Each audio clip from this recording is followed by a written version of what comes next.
Alright, there we go. Been a little while since we got a video out. We are going to do a quick one here on this guy. This is actually came in for repair, and it had been hit by some kind of power surge, from my understanding. This thing started life with two 6 kV6s driving 5 24LF6s, and it had a lot of bad luck. Well, as you can see, I ended up doing some horse trading with the guy, and we got the chassis, and we actually got it running, but it was more noise than it was RF. It was pretty tore up. Now, this is the way they had it set up. Normally, in like a Firebird 500 with 4 of these tubes, these big LQ6s, you usually see a set of transformers just like these. Well, they had this set of transformers driving 5 LQ6s and another pair of small tubes. That in and of itself, I think, was a recipe for failure. And then a power surge didn't help. So this is what happened. By the time we got done playing with it, it's a salvage mission. Basically, one of my customers, he's very diligent on having all of my boards and his radios, which usually swing 80 to 110 watts. But he wanted a bass amp, so the whole free drive section of this thing was gone. So we just removed it and bypassed it. We got a transformer for a Phantom, actually, and we removed the 2 little bitty Firebird transformers that were really too small for the job. And you see around here, this is all the parts that came out. It's all the blown caps and chokes, and give you an idea. I'm not going to stick my hands in there because it's on right now, but you see this choke? This is what they had in there for a high voltage choke. You see that big red thing right there? First of all, if you look at the edges of this thing, you see how nice and bright yellow it is and how baked it is in the middle? This choke is gone. So we wound them in a choke. We put a 10 kV bypass cap on it, rewired the tube sockets, that deck actually came out, and then rebuilt an entire new bias circuit, keying circuit, to take 100 watts of drive, new high voltage caps, new high voltage rectifiers, and a big ass transformer to run it all. So now what we have is a high drive 524 LQ6 box. Now, with the drive tubes in it, when this thing's running properly, it does about 750 watts a peak. Okay.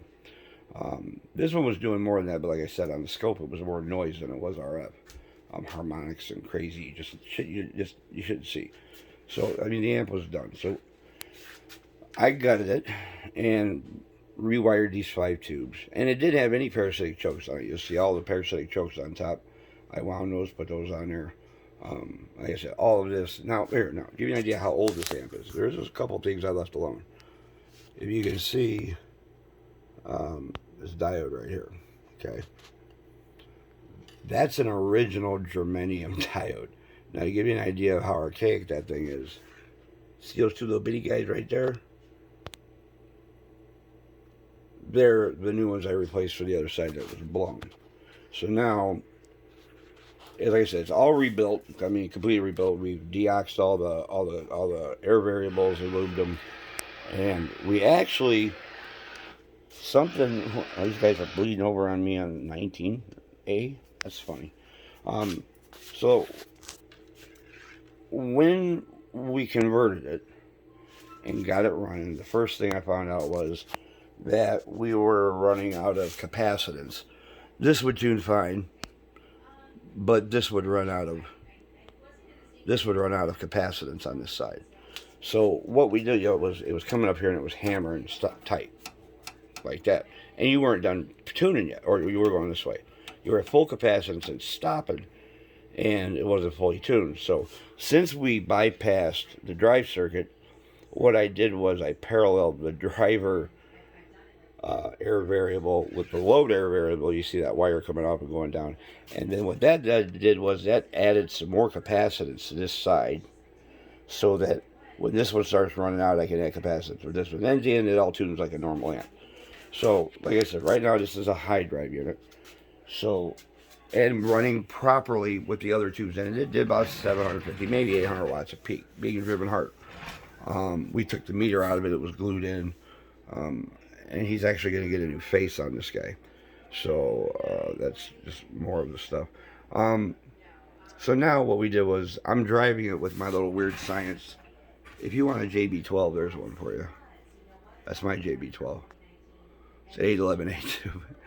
That little guy in this box does about 60, 75 watts of PEP with just this driving it. Now I can, that's a triode, so I can drive that tube if I want to, but we don't. That's just for fun. That's my little fun.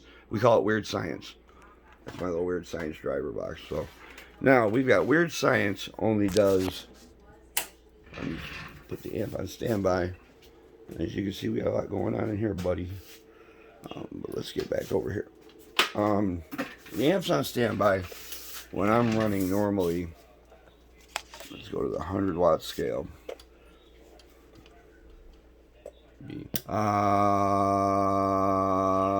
55 watts right now is what I got it tuned to of peak. So now we're only hitting it with 55 watts. Them two tubes that were in there, we're hitting it with probably 100.5 easy of PEP. So we're going to drive it with Weird Science over there with 55 watts, 60 watts. And you got to remember that the customer that's going to use this has my board in all his radios. So he's hitting 80 to 110 watts of PEP, which I'm guessing is right in the middle of the range of what these guys want. I'm hoping. It's so far it's working out. So here we go. So we're going to take the box off standby. Went to the 1,000 watt scale. I'm probably going to have to tune it. No, not really. A little bit. That's banging 3.5 and 4.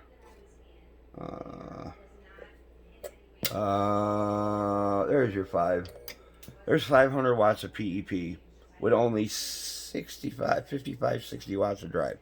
So on a single pill Super Duty module, this thing should rock pretty hard. And we're gonna give him, he doesn't know it yet, but I'm gonna put variable power on his base so he can turn his carrier down. I want him to make this amp swing.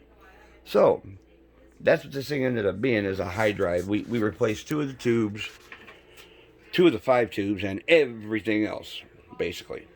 And now it's a pretty cool high drive box. You know, when you get these old sweep tube amps like this, guys, you got to look at them, because here is an example. Those are the high voltage caps we put in. They're just little 400s at like 82 or something. And these are only 40 and 450. But here, do you see those cracks at the end of that cap? Everybody told me, it's humming, it's humming, it's humming, it's making noise. These and every other one in the amp was bad. All gone. Original transformers, all hauled, the rest of the parts gone. And now we've morphed it into this weird thing. So now what's going to happen is we are going to put it back to bed for a while, because we're going to unplug it. We're going to pull all these tuners out. We're going to pull all these switches and caps out, cap covers out. We're going to lay switches in. We're going to pull everything out, but also out the front. And the front of this is going to get redone in black wood grain. And then we're going to letter it in gold. And I'm going to do a couple other things you didn't know about yet, but we're going to go ahead and just his. I was going to try to get this done today for him, but that's not going to happen. So he's got things to do. So we've got a little time to play around a little bit. So we're make it as nice as we can in the time frame we got to play with. He's also going to get a new meter movement. I'm not sure what kind we're going to put in there yet. I'm quite sure I'm going to have to pull the tubes out and cut that hole out bigger. So yeah, that's what it looks like now. Get a good look. And we snapped a couple pictures. And this thing has been totally rebuilt. And we're gonna redo the front for the guy, and he's gonna have some fun. And you know, at least it didn't die. You know, originally it was so screwed up when it came in. It honestly was headed for the parts pile. But you know, we've got people with parts around me that like to help me, and we've got a lot of new parts. You can see all those caps are new, matching, brand new caps. So this whole thing's been all the parasitic. Oh, it's something else, guys. Don't solder these freaking leads to the top of the tubes, please. That's dumb. If you can't find some spring clips or something, take some really stiff copper and make one. I mean, at best. But you should have these spring clips on there because these are different, not just copper. So, but it had no parasitic chokes at all. We put all those in there. We made them all and put them in there. So now the amp is way more better. It actually didn't die. We're gonna give it a new face, and it's gonna get a new home, and onward and upward. So we're gonna have a kind of an update video too later on today about some of the other projects we got going on. So you guys be safe, and we'll see you in the next video. 7 threes.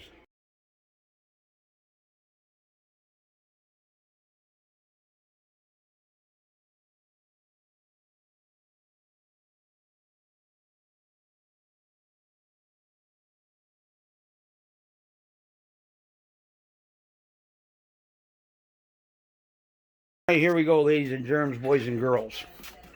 You saw the first part of this video where we hadn't had the face on this yet. No knobs or nothing. No, I think the knobs were not in the switches. But now we've redone the face on this amp. This is really the focal point of this particular page.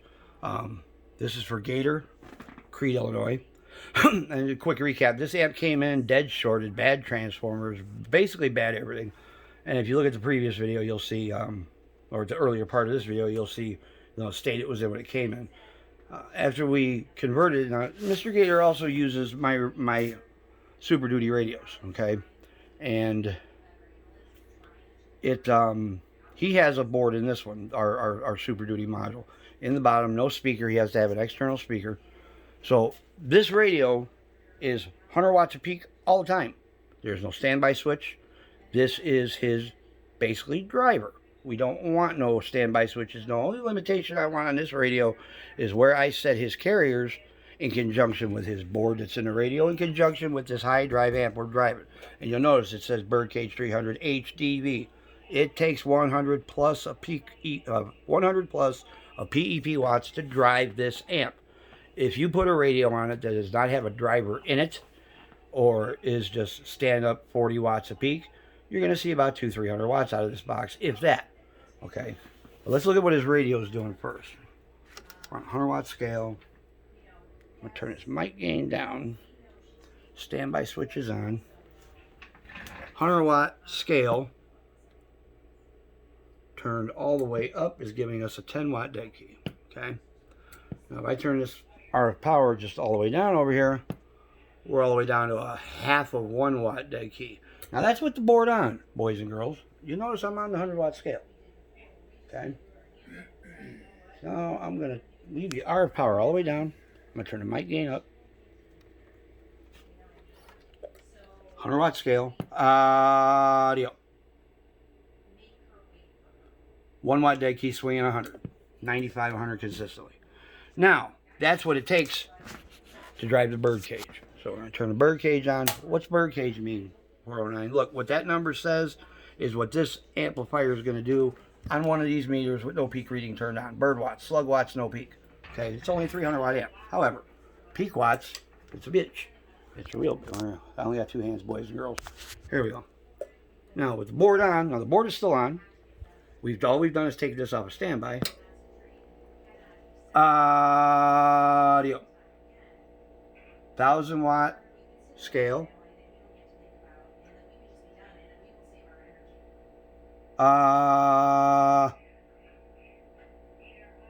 75 watt dead key, roughly swinging 300 or 600. So we're coming right up to here. It's this scale right about in this area. So we're talking 5.5 to 6.5 a peak. Being driven with a Super Duty radio, no standby switches, no carriers to worry about, no making sure this is off or on. It doesn't matter what switch is set in what position. None of this equipment is ever going to interfere in a harmful way to the other equipment. This is all made to run together.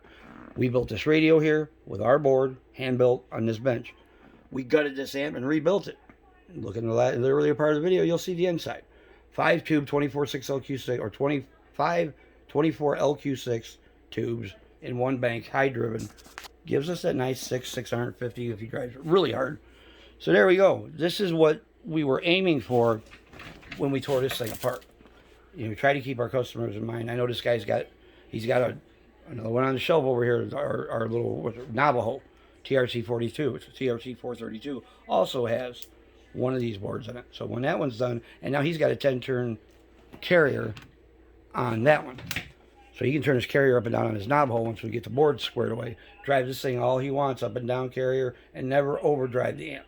Everything's safe, everything's matched. It don't matter where he sets the switches. The worst thing that'll happen is he may not drive something hard enough, but he'll never overdrive anything as long as he keeps my radios that I set up on this amp that I set up for him. So there you go, boys and girls. That's a pretty nice little setup there. You can't get behind that. You can't shoot some DX with this. Take your antenna down and go home.